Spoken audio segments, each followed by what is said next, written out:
Hey guys, what's good? Welcome back to JDB Selects. Round 19 officially behind us. The last Origin infected round. Back to 8 games each and every week for the last 7 rounds of the season, and I cannot wait.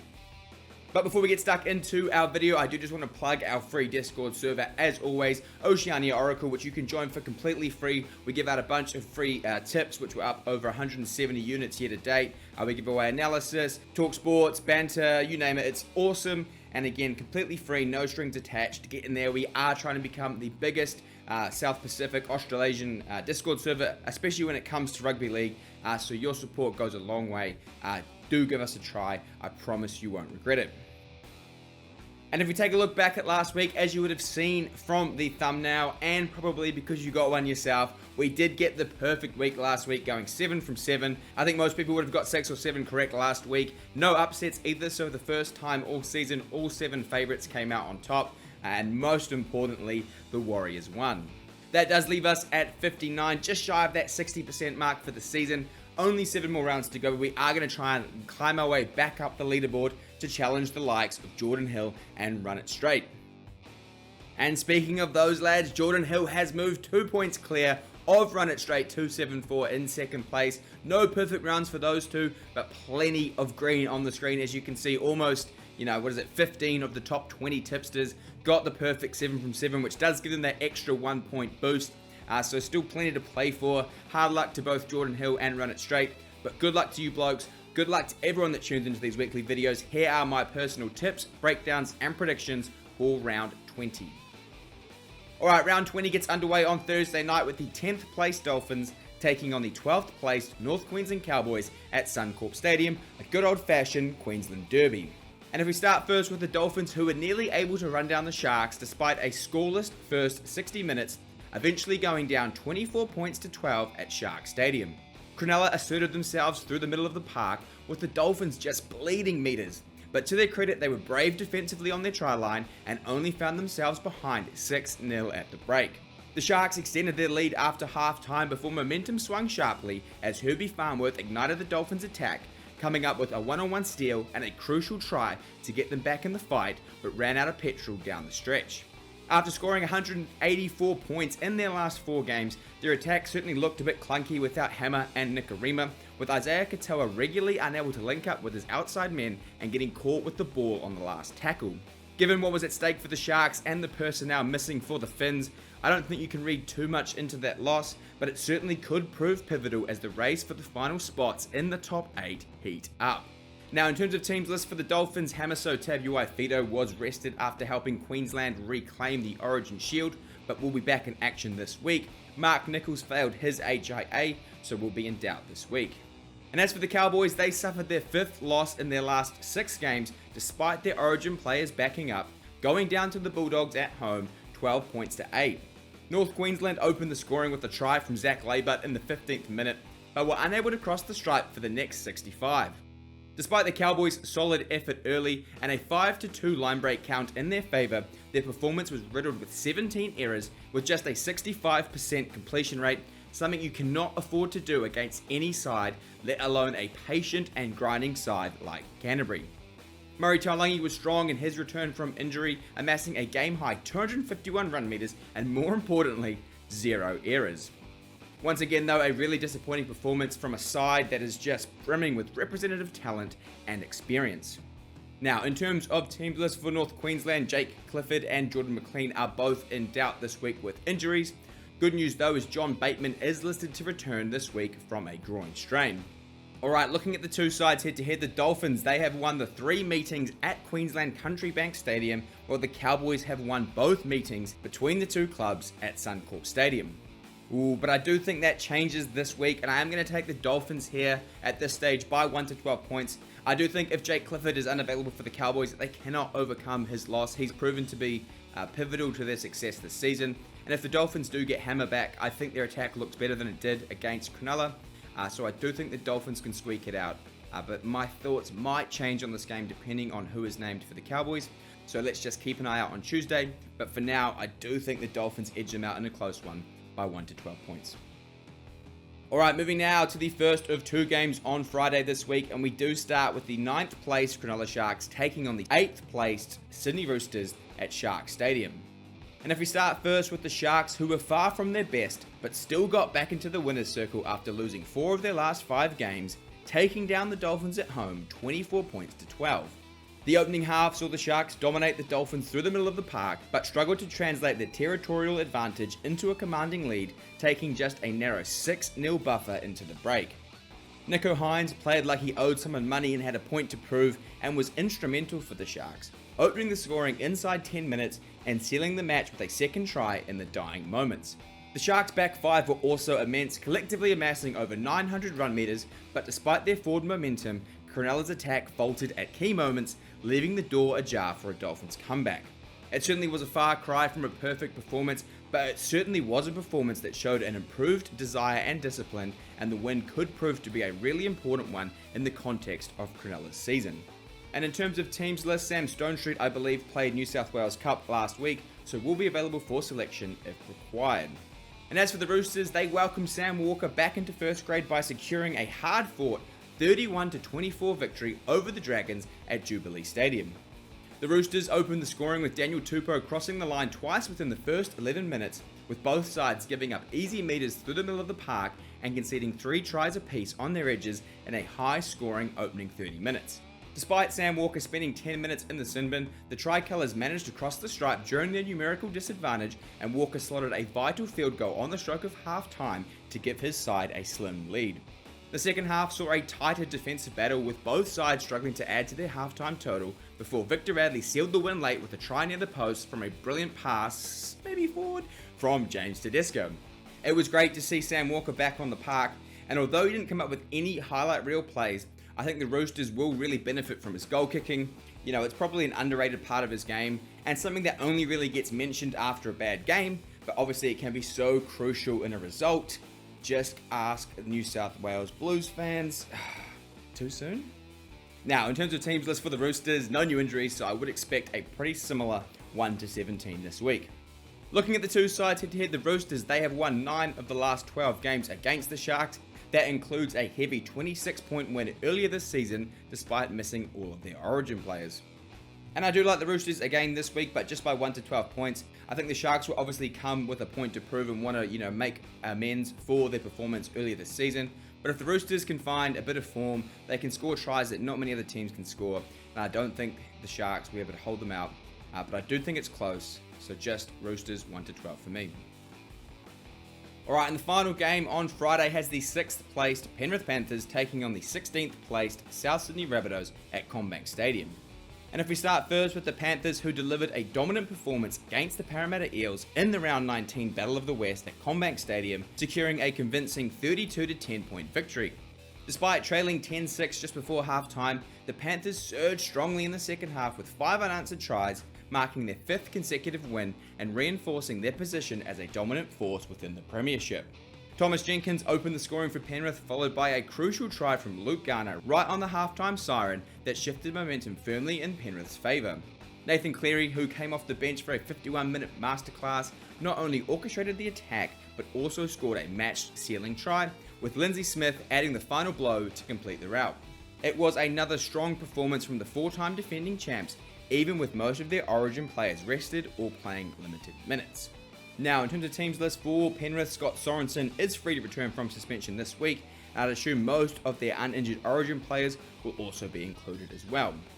And as for the Rabbitohs, they had their second bye of the season last week, but went down to the Manly Sea Eagles at Brookvale 30 points to 12 in round 18.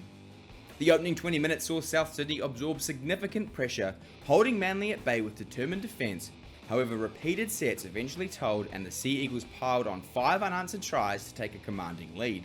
Despite a brief second half fight back, the Rabbitohs were ultimately outclassed by a clinical Manly outfit. The loss underlines the challenges facing Souths in 2025, with injuries and a lack of cohesion hampering their efforts. They look lost on attack without Latrell and Walker to steer the ship, and only Keon Kolomatangi and Tallis Duncan are really giving it a red-hot crack in their forward pack. The loss leaves them equal last on the ladder with the Titans, and in desperate need for a shake-up to turn their fortunes around. Now, in terms of teams list, Cody Walker, Liam LeBlanc, Bud Sullivan, and Ewan Aitken are all fighting to overcome injuries during the bye week, so do keep an eye out on teams lists on Tuesday.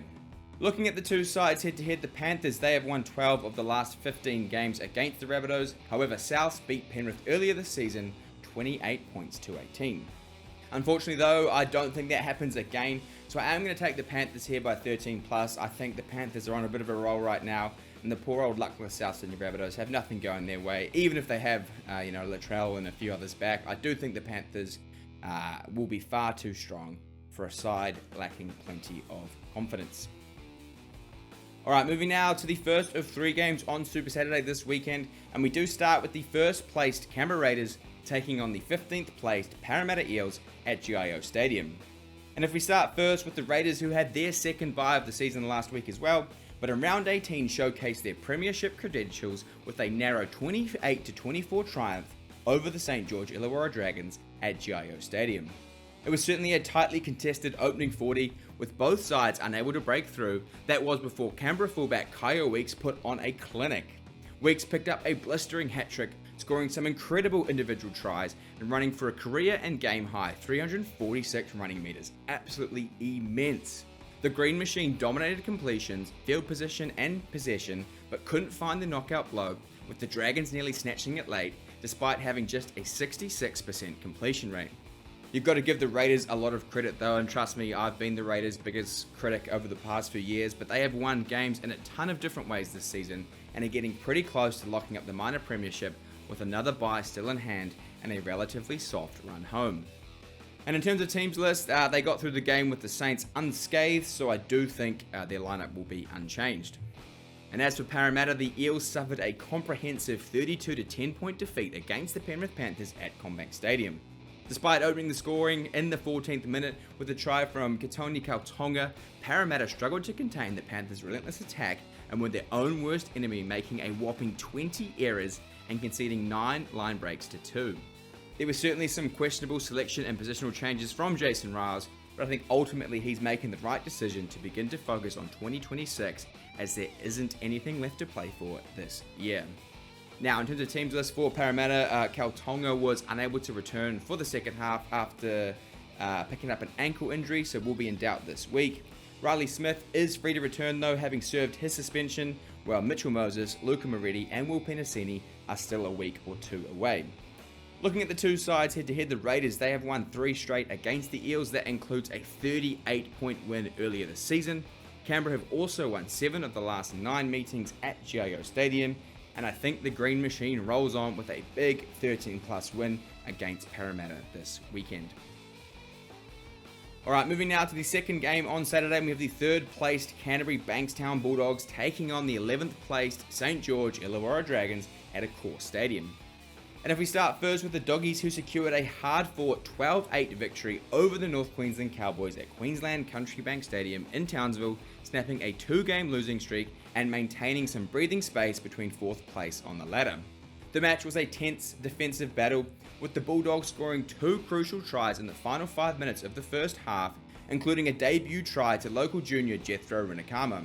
Despite a scrappy start and some clunky attacking moments, Canterbury's defence stood firm throughout the second half, repelling multiple waves of Cowboys attacks and keeping the home side scoreless after the break. The decisive moment was a huge defensive play by Viliami Kikau, forcing the ball loose over the line to deny Scott Drinkwater, which has been widely criticised as the wrong call, although I do disagree, and I thought it was an amazing effort play from Kikau, which ultimately won them the game. The Dogs haven't managed the origin period as well as I think they would have hoped to, but they will be better for it again this week as they do look to get back to near full strength. And speaking of that, in terms of teams list, Stephen Crichton will return at centre following his origin duties for New South Wales. Daniel Saluka-Fafita and Satili Tupanua should both also be ready to play after missing a fair bit of game time. And as for St. George, the Dragons suffered their second loss to the Roosters this season, going down narrowly at home 31 points to 24. The match began with an explosive start, with both teams trading tries in a frenetic first 20 minutes with tries from Tyrell Sloan and Sione Fainu, with the latter scoring twice to give the Dragons an 18-12 lead midway through the second half. The second half saw a big shift in momentum as the Roosters tightened their defence and began to dominate field position despite the Dragons enjoying more possession. Jaden Sewer, celebrating his 150th NRL appearance, scored a crucial try late in the 65th minute to bring the Dragons within 1 point at 24-25, but the Saints couldn't get another instead conceding a heartbreaking late try to seal the win for the Roosters. The Dragons have now lost 4 of their last 5 games and face increased pressure to maintain in the running for finals contention. And in terms of teams list, their loss was compounded by losing Hamish Stewart, Luciano Leilua and David Clemmer, who are all in doubt this week, adding to one of the largest injury tolls of any of the clubs in the comp this season. Looking at the two sides head-to-head, the Bulldogs, they have won 5 of the last 6 games against the Dragon. That includes 4 straight. They did meet earlier this season too, with the Dogs securing an 8-point victory.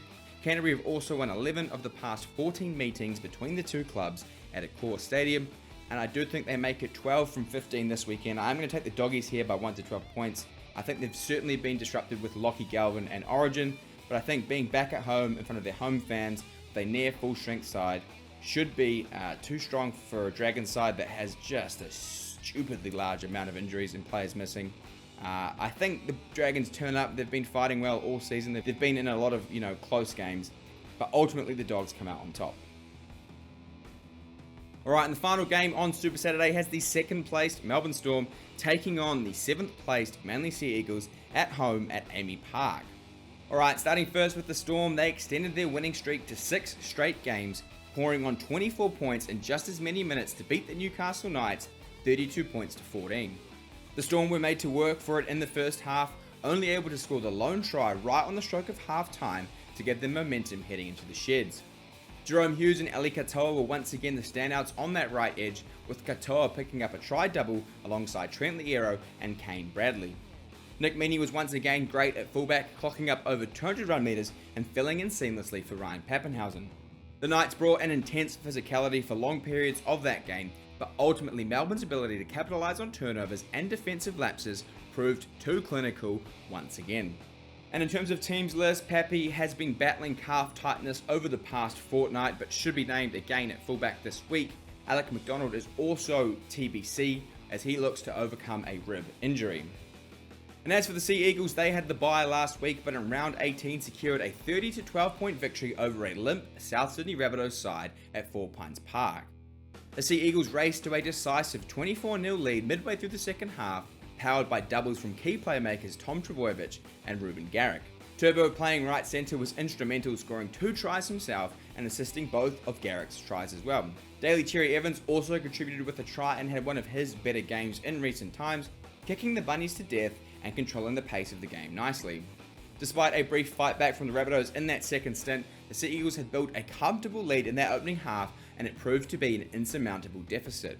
The win was an important one for the club on Golden Eagles Day and marked their second consecutive victory as they desperately try to find some consistency as we head towards the end of the regular season and finals football. Now, in terms of teams list for Manly, Lockie Croker is listed to return from concussion this week, while Haumole Olakau'atu could be a surprise inclusion, with the back rower eyeing a return before month's end. Looking at the two sides head-to-head, the Sea Eagles have won 3 of the last 5 games against the Storm. Melbourne did though beat the Sea Eagles by 24 points earlier this year at Brookie. I do like the Storm in this one. I think Munster should be back after missing last week due to the passing of his father, and I think the Storm at home are just a tough assignment for any side, so you'd be silly not to tip them. Melbourne for me, 1 to 12. Alright, moving now to the first of 2 games on Sunday this weekend, starting first with the 14th placed West Tigers playing host to the 17th placed Gold Coast Titans at their spiritual home, Leichhardt Oval. Alright, starting first with the Tigers, whose woes across the Tasman continued, getting thumped by the Warriors in Auckland 34 points to 14 despite a hot start.